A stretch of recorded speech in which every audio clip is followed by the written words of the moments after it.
as promised, I told you the kid Laroi is going to drop in and hang out. Hey, dude, nice to meet you. Where are you at right now? Give us all the details because I'm looking at you on Zoom. People on the radio, where are you at? What's up, man? Right now I'm in LA. I'm at a video shoot. I'm shooting a video for the next song that I'm dropping with Cole, and I'm currently in the middle of it right now, as you can see. Well, I mean, you can see. I'm in like my little suit. So I see like you got a wardrobe thing. Like you must be in the ward or dressing room or whatever. That's kind of where you are. And the thing is that you're gonna shoot all night. And the wardrobe behind you. How many changes do you have in this video? Like 3. But I was gonna ask you, can you tell what color the theme the video is? The theme is without a doubt orange. All about orange and black. So is it a Halloween kind of vibe, or that's just the colors you love?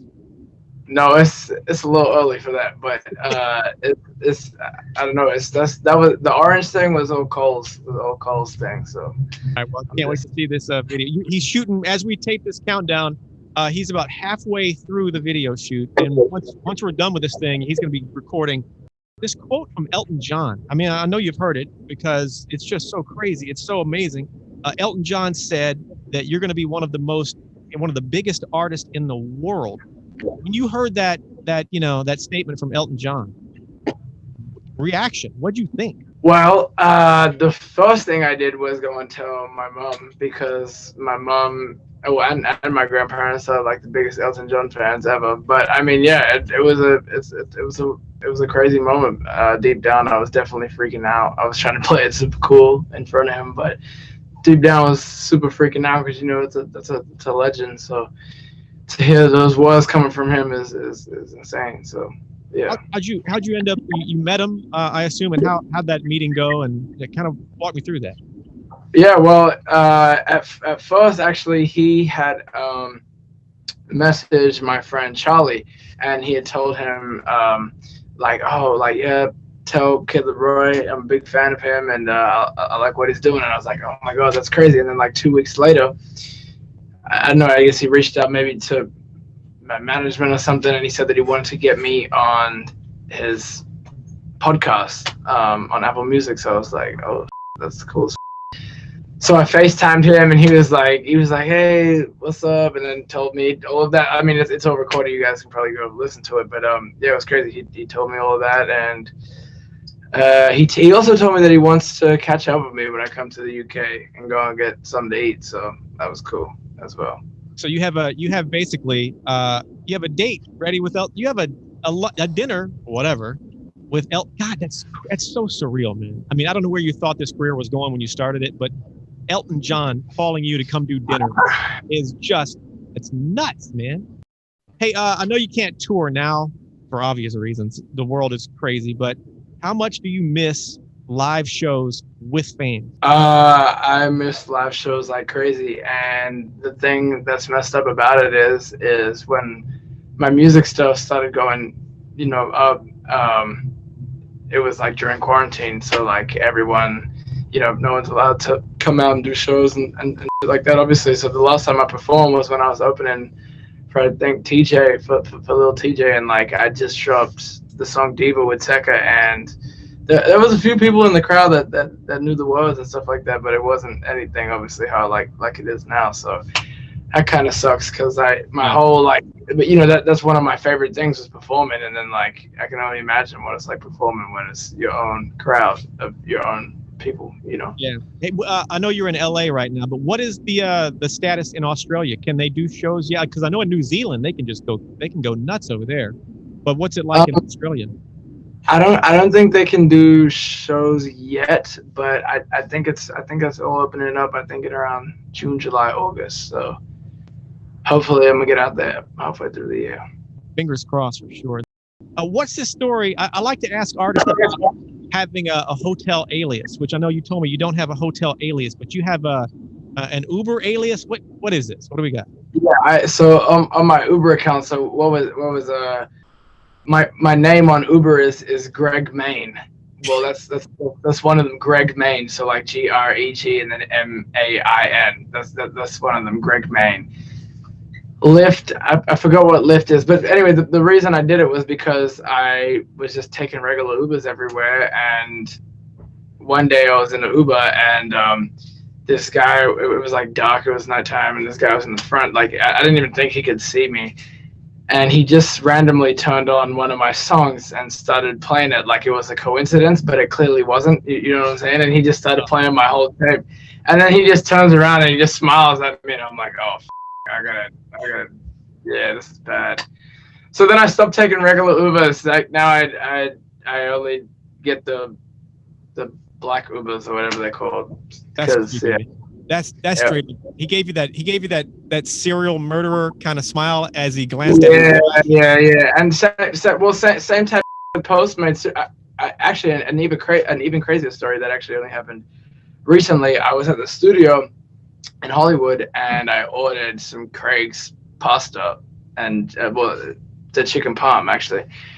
I walked outside and it was this like older dude. He was like maybe like 40 to 35, 40, somewhere between there. And he looks at me, he goes, man, before I give you this food, I just want to let you know that you inspire people. I was just in the trenches of somewhere in Iraq, I'm pretty sure he said. And he's, man, like you really inspired me, like da-da-da-da. And I was like, I had no idea if he was lying or not, because I'm like, at this point, my music's only been out for like a year. I'm not familiar with what's going on, but that's what he was telling me. And I was like, oh. So yeah, Postmates, yeah, it's complicated. Dude, I guess moral to the story, people are crazy, dude. Especially being in the limelight, like you're stepping into this limelight world now. You got to watch out for these nuts, man. Yeah, it's crazy. Well, it's crazy because he didn't look anything like a Kid Laroi fan, you know. So I was like, oh, maybe another serial murderer. Who knew? All right, you got the new one coming out soon. You're shooting the video now. Talk about So Done. You know, people have heard the track, of course, but what else can you tell people? Maybe something they might not know about it. So Done. Maybe they might not know that I recorded it at my old house. It was with me and my two friends, Omar and Khaled. And Omar had a ukulele that he was bringing around as a joke because he thought it was really funny. And I asked him to play something on it. And that was what he played, the So Done riff or whatever. And then, yeah, I just ended up singing over it. And we finished it that day. And, yeah. Simple as that. Do most tracks come out that quick, or does some you have to put a little more time into? Because that seems like, you know, almost magic in a way, you know? It really depends on the song. Some songs I will spend 15 minutes on. Some I'll spend 15 days. It all depends. Crazy. It depends. What is the best performance you have ever seen? Like I've ever seen, like in front of my eyes?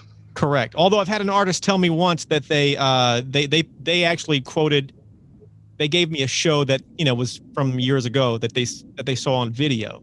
It was a Queen show they were talking about. But yeah, what in anything. If you've sat and watched the entire show. I'm just gonna talk about one that I've seen personally in person. Right. I would say that it would have to be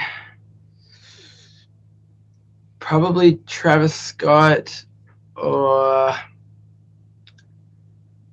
I would say definitely probably Travis Scott was probably the best live performance that I've seen. It was a Rolling Loud. Post Malone actually had an incredible live performance as well. When I went to go and watch him in New York about 2 years ago. So yeah.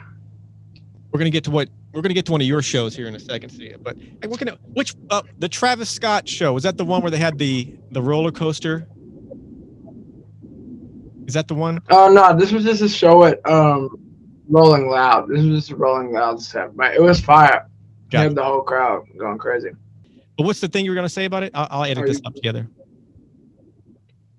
I don't know. I was just saying.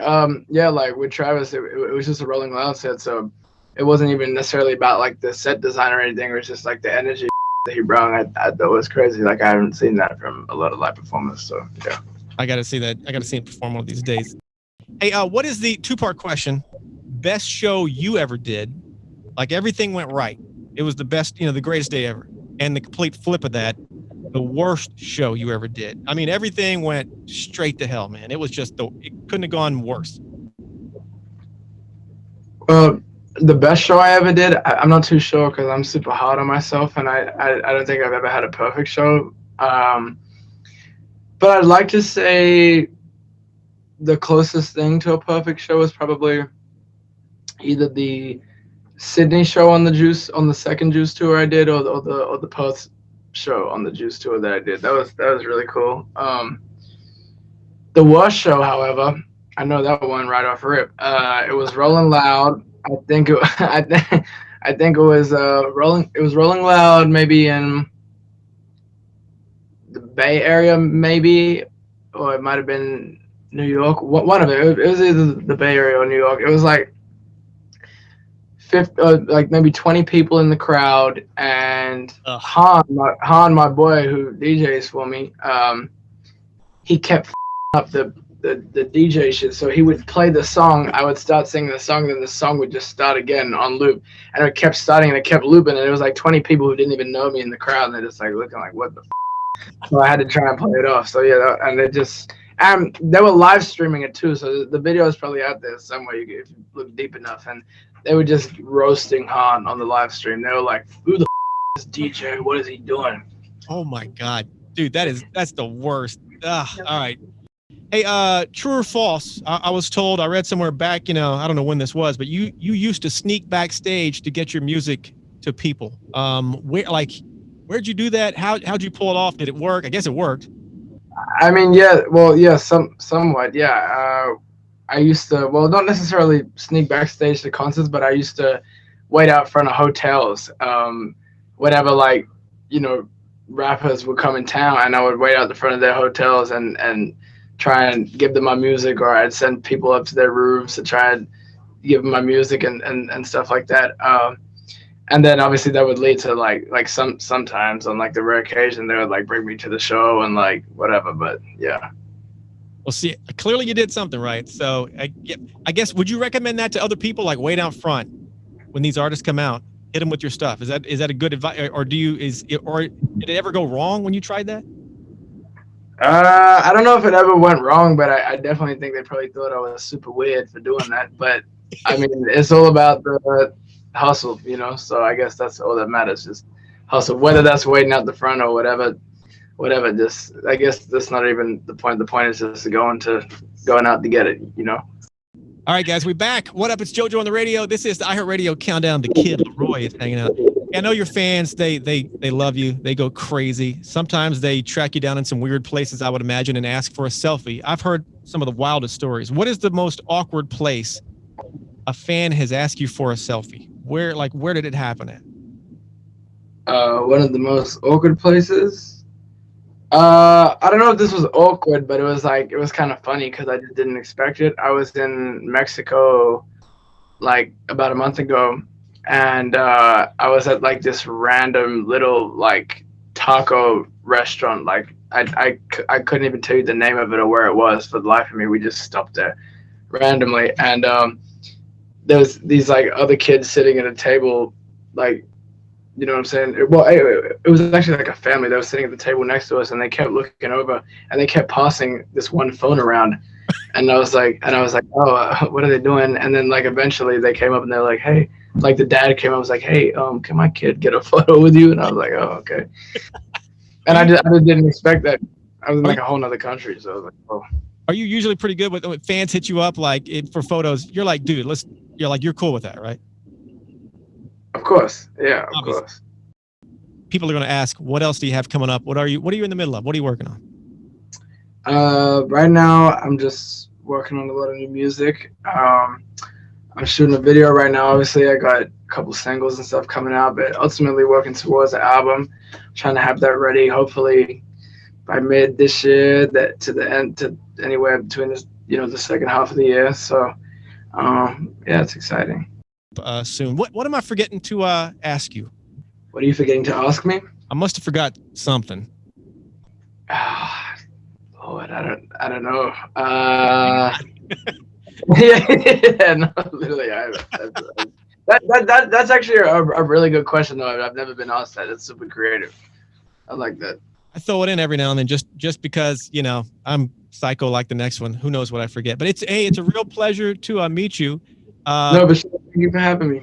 Absolutely. And once we do these, once the in-person interviews start to roll back and the pandemic calms down, love to have you back in the studio in LA. But congrats on everything. Thank you, brother. Appreciate you. Absolutely. At the end of every interview, fist bump to make it official. Tap that cam, kid Laroi. Boom. Ouch.